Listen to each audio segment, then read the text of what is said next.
Assalamualaikum guys, selamat datang ke SRTV. So, sekarang 27 hari bulan 9 bermaksud perlawanan seterusnya untuk Sabah FC iaitu match ke-5 kita.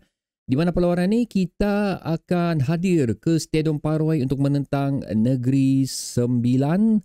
Ini adalah satu perlawanan yang cukup menarik bagi aku kerana kedua-dua pasukan mempunyai rekod mereka tersendiri sekarang. Dan adakah rekod untuk kedua pasukan ni akan berterusan?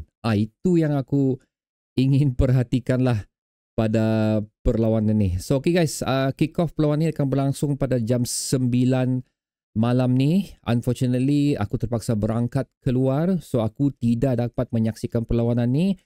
Dan 2 hari selepas tu baru aku balik Malaysia lah. So buat masa tu tidak akan ada perkongsian update mengenai review perlawanan ni. Tapi sekiranya anda macam okey, pasal aku rasa untuk 2 hari baru aku buat review perlawanan macam agak lewat.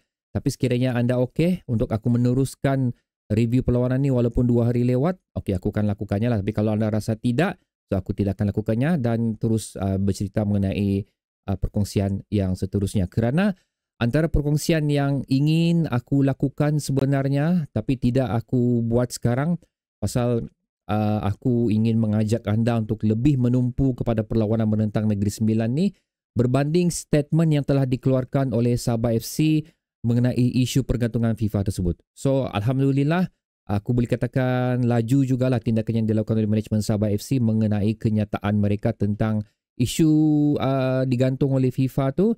Aku ada baca statement tu tapi macam ada sedikit keraguan dari segi kenyataan yang dikeluarkan. So itulah benda yang ingin aku discuss pada video next video lah. So again, kenapa aku dia lakukannya sekarang? Pasal aku ingin mengajak anda untuk lebih menumpu kepada perlawanan ni. So okay guys, menentang Negeri Sembilan ni kalau dari segi rekod kita dia satu saja. Sewaktu Negeri Sembilan mula-mula masuk ke saingan Liga Super, lepas tu Sabah pula di dalam menjalankan proses revolusi yang terbesar di mana kemasukan OKS, pembukaan saingan Liga Super tu kita telah dikejutkan oleh Negeri Sembilan lah. Di Stadium Likas lagi tu, di mana kita tewas 1 gol berbaras kosong.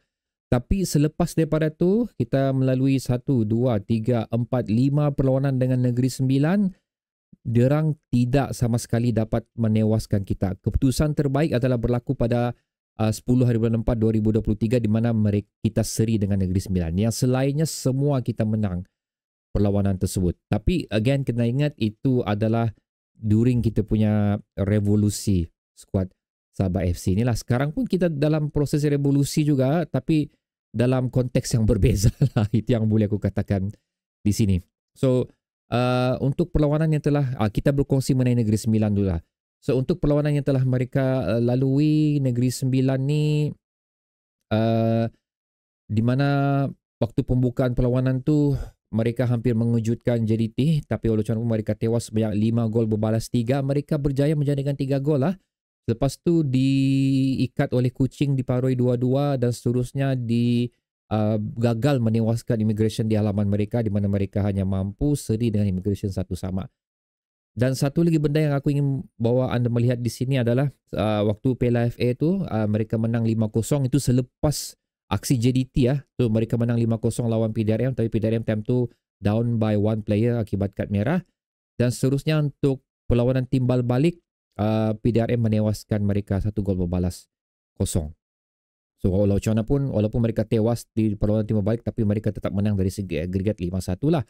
Tapi apa yang aku ingin membawa anda lihat di sini adalah pattern prestasi Negeri Sembilan yang pembukaan lawan JDT itu macam of course tidak orang akan menyangka lah benda tu akan terjadi sebenarnya.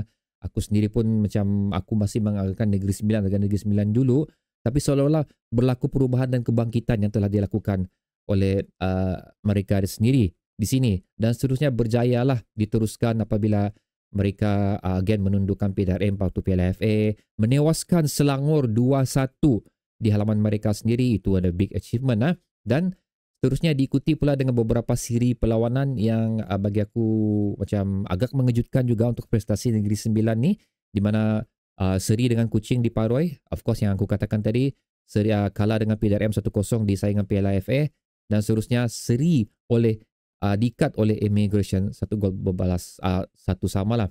So macam ada pattern merundum di situ dari segi prestasi. Aku tidak tahu apa yang berlaku sebenarnya, dan aku go through diorang punya line up untuk tiap-tiap perlawanan ni, semuanya masih mampu, masih dapat menurunkan pemain-pemain terbaik mereka, seperti si siapa satu, Takumi Sasaki, lepas tu yang sekarang ni menjadi perhatian si Mio, dan seterusnya si Jovian Motika. Masih juga menurunkan pemain tersebut, tapi macam gagal untuk mendapatkan result yang sebelum ni lah. So adakah macam aku katakan terlalu awal untuk kita menyatakan yang mereka ni in a good position untuk bersaing di Liga Super. Itu lebih kurang macam tu lah. Itu yang ingin aku katakan di sini untuk Negeri Sembilan. So untuk Sabah FC pula guys, seperti mana kita tahu perlawanan sebelum ni kita hanya mampu untuk mendapatkan seri dan tewas dengan keputusan yang mengejut menentang JDT tempoh hari, 8 gol berbalas kosong, dan membawa kita ke perlawanan seterusnya, iaitu sekali lagi menentang Negeri Sembilan di Paro ini. So aku ada merasakan satu benda yang cukup berbeza akan berlaku pada perlawanan ni lah untuk Sabah FC, especially despite kontroversi yang baru saja keluar ni, tapi aku merasakan dianya tidak akan mengganggu besar mentaliti pemain kita, kerana sebenarnya kita tahu apa yang berlaku tu bukanlah melibatkan pemain-pemain yang sedia ada dalam squad list Sabah FC, tapi itu adalah pemain yang sudah meninggalkan Sabah FC. So buat masa ni kita tahu tidak ada isu untuk player-player Sabah FC yang berada sekarang ni. Dan hasil daripada persembahan yang telah diberikan oleh Sabah FC, especially again kekalahan menentang JDT itu, aku merasakan akan ada perubahan dari segi taktikal dan penerapan yang bakal dilakukan oleh, aku tidak mau katakan head coach kita JP lah sekarang. Okay? Aku akan sebut dua individu sekarang.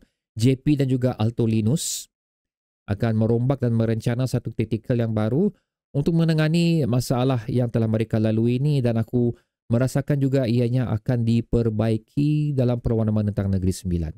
Itu yang boleh aku katakan. Cuma sekarang kita tidak ada sebarang perkongsian yang menyatakan adakah pemain Sabah FC yang tidak boleh turun daripada perlawanan ni akibat injury. So far tidak ada apa-apa perkongsian yang diberikan lah. So aku beranggapan kita akan menurunkan kesebelasan yang terbaik sekali lagi pada perlawanan ni. Dan kemungkinan besar, dan aku juga merasakan akan ada perubahan penurunan pemain di position. Itu yang aku anggarkan di sinilah. So again, despite of the record, despite of the result yang kita miliki ni, aku merasakan di sini akan hadir lagi satu keputusan yang bagus, di mana aku menganggarkan kekalahan tidak akan tercipta lah pada perlawanan ni. So walau macam mana pun aku tidak menganggarkan kita akan menang. Sekali lagi untuk Sabah FC, aku merasakan kita akan seri pada perlawanan ni. Berapa gol aku rasa sekali lagi 1-1 lah. Kerana everything yang aku cakap awal tadi tu, mungkin ada perubahan pemain, perubahan penerapan formation, ianya akan menjadi satu benda yang baru untuk Sabah FC dan perlu mengadaptasi perubahan tersebut. Jadi tidak akan dapat result yang kita inginkan sekali lagi pada perlawanan ni lah. So keputusan sekali lagi 1-1. So bagaimana pula pendapat anda untuk perlawanan ni guys? Nyatakan pendapat anda di ruang komentar bawah bersama ramalan anda, dan bertemu lagi di video seterusnya. Assalamualaikum.